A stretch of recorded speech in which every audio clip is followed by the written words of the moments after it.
하나님의 사람들이 언제 왜 슬퍼하고 애통해 할까요? 하나님의 사람들은 이 세상에 하나님의 성품이 더 이상 나타나지 않을 때 슬퍼하고 애통해 합니다. 하나님의 성품은 무엇입니까? 사랑과 긍휼과 자비와 온유함입니다. 이 하나님이 만드신 창조 세계는 하나님의 성품과 하나님의 이 원리, 하나님 나라의 원리에 따라서 세워지고 하나님의 성품과 하나님의 나라의 원리에 따라서 진행되어져 가는 거죠. 그런데 하나님의 사람들은 이 세상에 더 이상 사랑과 자비와 온유와 긍휼하심이 나타나지 않을 때 슬퍼하며 애통해야 되는 거죠. 더 나아가서 이 세상에 하나님의 나라의 방법과 원리로 이 나라와 이 세상이 통치되지 않을 때, 즉 이 나라가, 이 세상이 사치와 우상숭배와 타락함으로 물들어 있을 때 하나님의 사람들은 애통해하고 슬퍼해야 합니다. 그런데 오늘 본문에 보면 하나님의 성품이 훼손되고 하나님의 나라가 더 이상 이 세상에 구현되지 않을 때 하나님은 바벨론을 심판하시는데, 그리고 바벨론을 멸망시키는데 그 멸망당한 바벨론을 보고 애통하며 슬퍼하는 사람들이 있었습니다.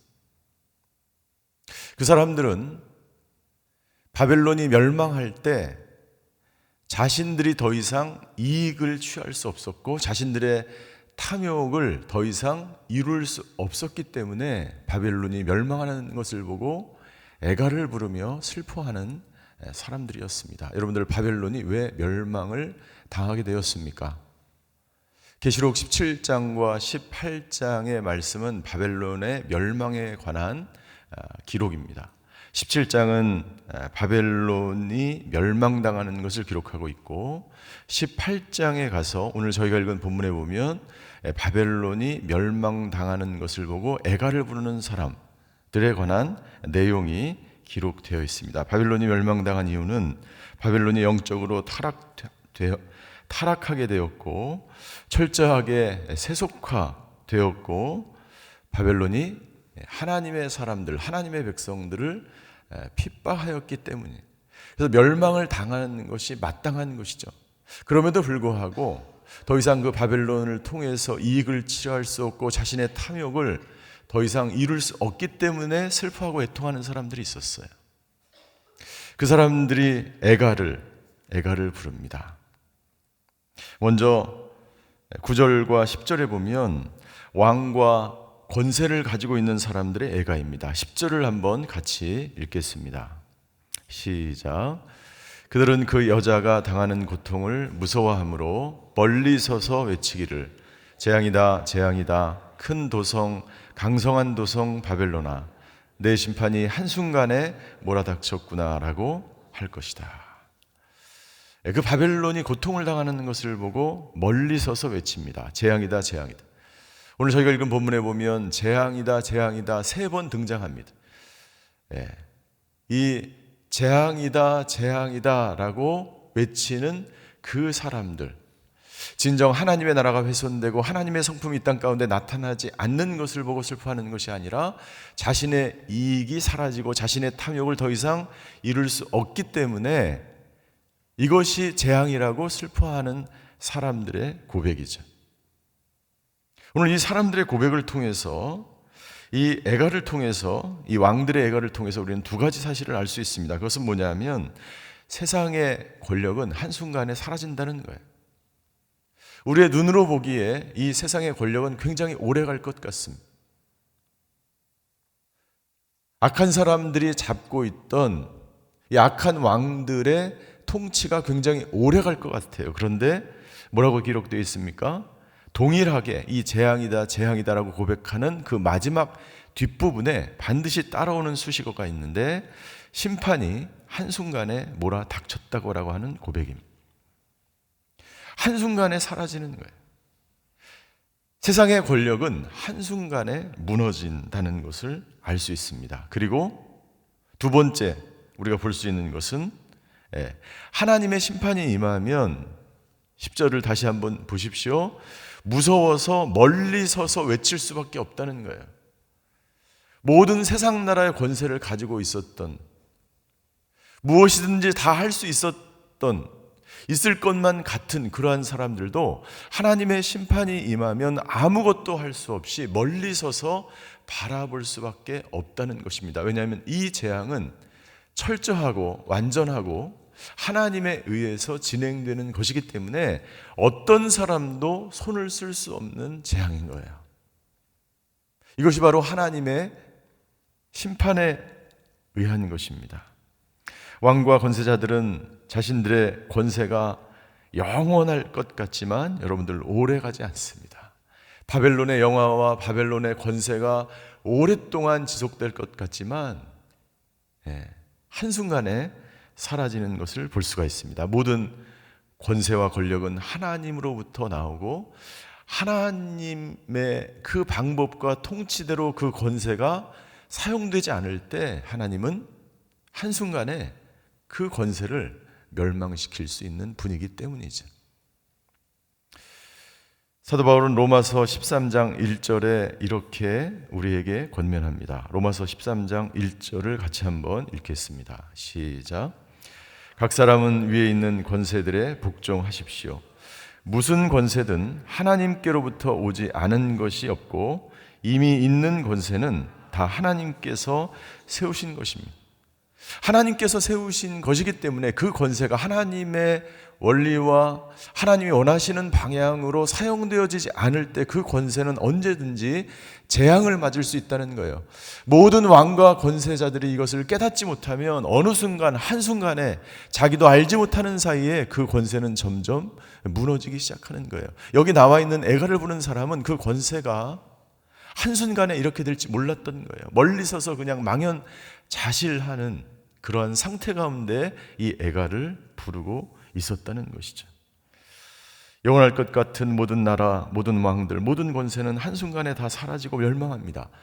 하나님을 주인으로 삼지 않는 권세, 하나님께 영광을 돌리지 않는 권력, 하나님이 기뻐하시지 않는 그 모든 왕들과 권력들은 한순간에 사라짐을 우리는 깨닫고 그 왕들을 위해서 기도해야 될 줄 믿습니다.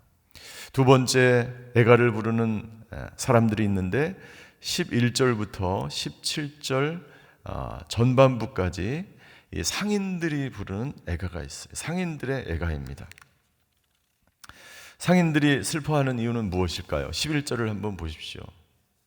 또 땅의 상인들도 그녀로 인해 울며 슬퍼할 것이다. 이는 그들의 물건을 사는 사람이 더 이상 아무도 없기 때문에, 더 이상 물건을 팔 수 없기 때문에 슬퍼하는 거예요. 바벨론이 사치와 음란과 타락과 우상숭배를 통하여 하나님의 심판으로 철저하게 멸망을 당하는 것을 보고 이 사람들은 개인적인 이익을 생각합니다. 개인적인 탐욕 때문에 그 탐욕을 더 이상 이룰 수 없기 때문에 이 사람들은 슬퍼하는 거예요. 이 상인들이 거래했던 목록들이 12절과 13절에 나타납니다. 수많은 금은 보석들, 옷감들, 그리고 사치품들, 대리석들, 먹는 음식들. 13절 마지막에 보십시오. 종들과 사람들의 목숨까지도 이 사람들은 자신들의 이익을 위해서 판매하는 사람. 그 당시에 노예들을 판매했던 노예 매매를 말하는 것이죠. 노예 매매가 정당하게 거래됐던 시대였어요. 여러분들 지금도 마찬가지입니다. 사람의 목숨을 사고 팔지 않습니까? 파리 목숨처럼 생각하고 있는 시대에 살고 있지 않습니까?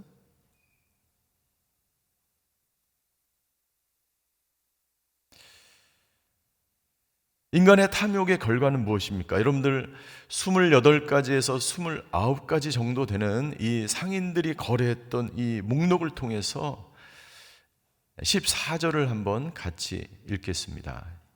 14절입니다. 시작. 내 영혼의 탐욕의 열매가 내게서 떠나가고 모든 사치스럽고 화려했던 것들이 내게서 사라져 버렸으니 그들이 다시는 그런 물건들을 볼 수 없을 것이다. 이 모든 물건들을 뭐라고 이야기하냐면 탐욕의 열매라고 한 단어로 정의합니다. 그들이 거래했던, 상인들이 거래했던 그 모든 것들을 하나님은 탐욕의 열매라고 한 단어로 정의합니다. 그 탐욕의 열매들은 한순간에 사라집니다. 그 탐욕의 열매의 결과는 무엇입니까? 본문에 나와 있는 것처럼 사치와 향락이 죄악의 도구로 사용되는 것입니다. 혹시 여기 예배를 드리시는 분 중에 이런 목록들이 계십니까? 이 목록들을 탐욕의 열매로 사용하시는지 아니면 하나님의 영광을 위해서 사용하시는지. 권력도 마찬가지고 우리에게 주신 그 모든 물질도 다 마찬가지예요. 나를 위해서 사용하는지 나의 탐욕과 이기적인 욕심을 위해서 사용될 때 그것이 사라지면 너무나 슬프고 애통한 거예요. 당연하죠. 왜? 내가 즐기는, 내가 원하는 그 모든 것들이 한순간에 사라져버리기 때문이죠. 그러나 그것이 하나님의 영광을 위해서 사용되어진다면, 하나님을 위해서 사용되어진다면, 하나님의 기쁨이 되는 것으로 사용되어진다면 그것이 없어지거나 사라져도 상관이 없어요. 그렇지 않습니까? 하나님이 가져가시면 하나님의 뜻인 거죠. 그런데 내 욕심과 내 탐욕을 위해서 그것이 사용되어져 왔다면 그것이 사라지는 순간 너무나 슬프고 애통한 거예요. 이 상인과 같은 마음들이죠. 마지막으로 17절 중반절부터 19절까지는 이 상인들의 물건을 실어 날랐던, 그 당시에는 육로가 아니라 배로 무역을 했기 때문에 실어 날랐던 선장들과 뱃사람들의 애가가 19절까지 나와 있죠. 이 사람들도 마찬가지 슬픔과 애통, 더 이상 그 물건을 실어 날 수 없기 때문에 너무나 슬픈 거죠. 이제 이런 사람들의 애가가 다 끝나고 20절부터 하나님의 말씀이 들려옵니다. 20절, 우리 20절을 개역 한글 성경으로 같이 한번 읽었으면 좋겠습니다. 20절 개역 한글 성경으로 같이 한번 읽겠습니다. 시작. 하늘과 성도들과 사도들과 선지자들아, 그를 인하여 즐거워하라. 하나님이 너희를 신원하시는 심판을 그에게 하셨음이라 하더라. 여기 우리말 성경에 빠진 단어가 하나 있는데 그것은 뭐냐면 신원하시는 심판이에요. 우리말 성경에는 하나님께서 너희를 위해 그녀를 심판하셨다라고 되어 있는데 개역 성경 한글에 보면 너희를 신원하시는 심판을 그에게 하셨다. 그러니까 이 멸망은 뭐예요? 신원한다는 것은 무슨 뜻입니까? 원통한 것을 해결해 준다는 거예요. 누구의 원통한 일입니까? 20절 앞부분에 나와 있는 성도들과 사도들과 예언자들의 원통한 일을 해결해 주는 심판이었던 거예요. 이것을 24절 마지막 절에 부연 설명하고 계십니다. 24절 그 도성 안에서 예언자들과 성도들과 땅에서 죽임을 당한 모든 사람들의 피가 발견됐기 때문이에요. 억울한 사람, 무죄한 자의 피가 그 땅 가운데 흘려졌기 때문에 하나님이 이 도성을 심판하시는 거예요. 바벨론이 심판의 가장 큰 이유 중에 하나를 한 번 더 하나님이 말씀하시는 것입니다. 계시록 17장부터 18장까지 하나님께서 왜 바벨론의 도성이 심판을 당해야 되는지 말씀하시죠. 그 도성은 타락했고 사치와 향락에 빠져있고, 두 번째 그 도성은 우상 숭배로 가득했고, 세 번째 그 도성은 순교자의 피가 뿌려져 있기 때문에 하나님께서 무죄한 자의 피 때문에 하나님께서 심판하신다라고 말씀하고 있습니다. 여러분들 신명기 19장 10절을 한번 같이 읽어보시겠습니다. 하나님께서는 어떤 하나님인가? 우리 모든 하나님의 사람들의 원통한 일을 풀어주시는 분, 무죄한 죄, 무죄한 피를 흘린 것을 하나님은 갚아주시는 분이에요. 신명기 19장 10절에 이렇게 기록되어 있습니다. 그 죄 없는 피를 너희 하나님 여호와께서 너희 기업으로 주시는 너희 땅에 흘리는 일이 없게 하고 너희에게 그 피 흘림의 죄가 없게 하라라고 말씀하시는, 어떤 사람도 죄가 없는 사람들을 어렵게 하거나 핍박하거나 더 나아가서 피를 흘리게 하는 것을 하나님은 용납하지 않으시겠다는 거예요.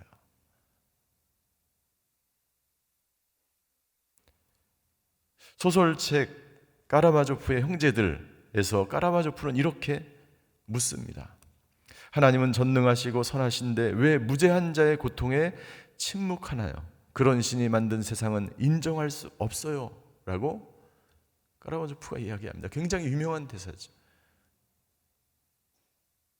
세상이 고통을 당하고 세상이 무죄한 죄를 피를 흘리는데 하나님은 무엇을 하십니까? 라고 묻는 것입니다. 그런데 그 물음에 대해서 오늘 성경은 정확하게 대답하고 있는 것입니다. 하나님은 대답하고 있는 것입니다. 나는 애통한 사람들, 그 모든 사람들의 원한을 풀어주는 하나님이다. 나는 무죄한 피가 흘려진 이 땅을 멸망시키기로 말미암아 나는 공의와 정의를 베푸는 하나님이라고 하나님은 대답하고 있는 것입니다. 하나님은 그냥 무심히 지켜보는 하나님이 아닙니다. 하나님은 원통하며 애통당하는 사람들을 보시면서 그냥 지나치시는 하나님이 아닙니다. 하나님은 무죄한 사람의 피가 흘려진 그 땅을 그냥 보고만 계시는 분이 하나님이 아니십니다. 하나님은 저와 여러분들의 모든 원통한 일을, 애통한 일을 해결해 주시는 하나님인 줄 믿습니다. 바벨론은 어떻게 멸망을 당하였습니까? 바벨론은 자신이 가지고 있는 물질을 가지고 사치하고 타락하고 음란한 일을 벌였기 때문에 멸망을 당한, 바벨론은 우상 숭배를 통해서 하나님의 나라를 온전히 세우지 못하고 오히려 하나님의 영광을 훼손하였기 때문에 멸망을 당하였고, 바벨론은 하나님의 백성들을 핍박하고 순교자의 피가 그 땅 가운데 뿌려졌기 때문에 멸망을 당했습니다. 사랑하는 성도 여러분들, 오늘 본문의 말씀을 통해서 우리는 나에게 적용해야 될 줄 믿습니다. 세상은 이미 그렇게 돌아가고 있어요. 저와 여러분들은 무엇을 슬퍼하며 애통해야 합니까? 나의 이익과 나의 탐욕을 더 이상 이룰 수 없기 때문에, 나에게 주신 그 수많은 물질을 나를 위해서 사용할 수 없기 때문에 슬퍼하는 것이 아니라, 이 세상이 죄로 물들고 우상 숭배로 가득하고 무고한 자의 죄 피가 이 땅 가운데 흘려지는 것을 애통하며 기도하는 저와 여러분들이 되시기를 주님의 이름으로 축원합니다. 기도하시겠습니다.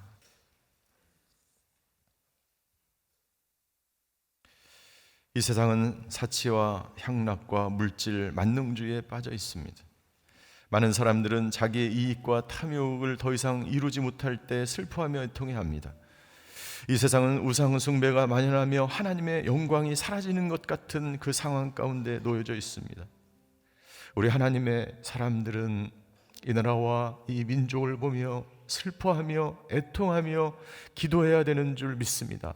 그리고 우리 안에, 내 안에 이 상인과 같은 마음이 없는지, 이 권세자들과 같은 마음, 이 뱃사람과 같은 마음이 없는지 살펴보며, 만약 그런 마음이 조금이라도 있다면 슬퍼하며 애통하며 하나님, 이 마음을 치료하여 주시옵소서. 아버지 하나님, 이 나라와 이 민족 가운데 모든 물질, 만능주의, 사치와 향락과 우상 숭배가 사라지게 하여 주시옵소서.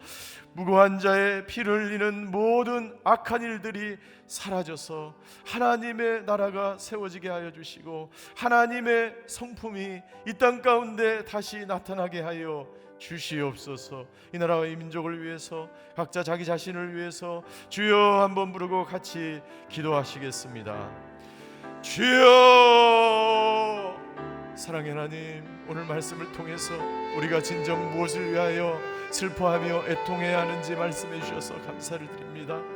아버지 하나님, 주여, 우리 마음 가운데 하나님의 그 사랑과 긍휼과 자비와 온유가 여전히 남아있는지 아버지, 자기 자신을 돌아보는 하루가 되게 하여 주시옵소서. 무엇을 위하여 애통해하며 슬퍼합니까? 자신의 이익과 자신의 탐욕을 위해서 사용하려고 했던 모든 물질들이 있었다면, 아버지, 그 물질이 사라질 때 슬퍼하며 애통하는 사람이 있었다면, 아버지 하나님, 하나님의 아버지라며 이 나라를 보며 이 세상을 보며 슬퍼하며 애통하시는 그 하나님의 마음을 품고 기도하는 저희들 되게 하여 주시옵소서. 아버지 하나님, 이 나라와 이 민족이 아버지 하나님 사치와 향락과 물질주의에 빠져있고 세속주의에 빠져있고 인본주의에 빠져있습니까? 그 결과는 죄악이며 타락이며 우상숭배인 줄 믿습니다. 아버지 하나님, 주여, 우상숭배에 빠져있는 이 나라를 긍휼히 여겨 주시옵소서. 아버지 하나님, 주여, 이 땅 가운데 모든 아버지 하나님, 주여, 인본주의와 세속주의와 물질 만능주의가 사라지게 하여 주시옵소서. 세상 사람 이 마음 가운데 아버지 하나님이여 자신의 이익을 취하며 아버지 하나님, 주여, 다른 사람을 힘들게 하고 핍박하며 괴롭히며 자신만이 아버지 하나님, 주여, 탐욕을 이루려고 하는 그 마음들이 사라지고 아버지 하나님께서 주신 그 마음, 하나님의 성품이 다시 살아나서 하나님의 나라가 세워지고 하나님의 나라와 하나님의 방법과 하나님의 원리로 이 땅과 이 나라가 다스려질 수 있도록 하나님을 경외하는 사람들이 이 나라를 통치할 수 있도록 아버지 하나님, 하나님의 마음을 품은 사람들이 아버지 하나님, 주여, 이 경제를 책임지며 사업을 할 수 있도록 아버지 하나님, 주여, 모든 사업가들이 아버지 모든 경제의 주체들이 아버지 하나님, 하나님의 공의와 하나님의 정의를 실행하는 나라가 될 수 있도록 아버지 하나님, 주여, 이 나라를 다스리며 이 나라를 통치하게 하여 주시옵소서. 사랑의 하나님, 하나님의 마음으로 하나님의 성품이 이 땅 가운데 드러나게 하여 주시옵소서. 하나님의 사랑과 긍휼과 자비와 온유하심이 사라진 이 시대에 우리는 살아가고 있습니다. 아버지, 이 땅에 만연한 모든 세속주의와 물질 만능주의와 인본주의가 사라지게 하여 주시옵소서. 하나님의 방법과 하나님의 원리와 하나님의 성품으로 이 땅이 통치되어지고 하나님의 원리와 하나님의 방법대로 이 세상과 이 나라가 올바르게 세워지는 것을 목도하는 저희가 되게 하여 주시옵소서. 오늘도 아버지 하나님, 새벽 제단을 쌓습니다. 아버지 하나님, 새벽 제단을, 새벽 예배를 드리는 모든 성도님들이 오늘 하루도 하나님의 마음으로 오늘 하루를 살아내는 하루가 되게 하여 주시옵소서. 하나님의 마음과 성품으로 하나님을 사랑하며 이웃을 사랑하며 이 나라와 이 민족을 사랑하는 하나님의 사람들 되게 하여 주시옵소서. 이 나라와 이 땅이 아버지 하나님이여 공의와 정의가 물같이 하수같이 흐르는 나라가 되게 하여 주시고 모든 경제의 주체들, 모든 사업가들이 하나님의 나라와 하나님의 원리와 방법대로 아버지 이 땅을 다스리는 나라가 되게 하여 주시옵소서. 지금은 우리 주 예수 그리스도의 은혜와 하나님의 극진하신 사랑과 성령님의 감화 교통하심의 역사가 하나님의 나라와 하나님의 마음으로 오늘 하루도 살아가기로 결단하는, 그리고 이 나라와 이 민족이 오직 하나님께 영광 돌리는 나라와 민족이 되기를 간절히 소원하는 오늘 예배드리시는 모든 성도분들 머리 위에, 그의 가정과 자녀와 일터 위에, 지금도 고난받는 이 나라와 이 민족 위에 전 세계에 흩어져서 복음을 증거하시는 선교사님들과 그 사역 위에 이제로부터 영원히 함께 계시기를 간절히 축원하옵나이다. 아멘.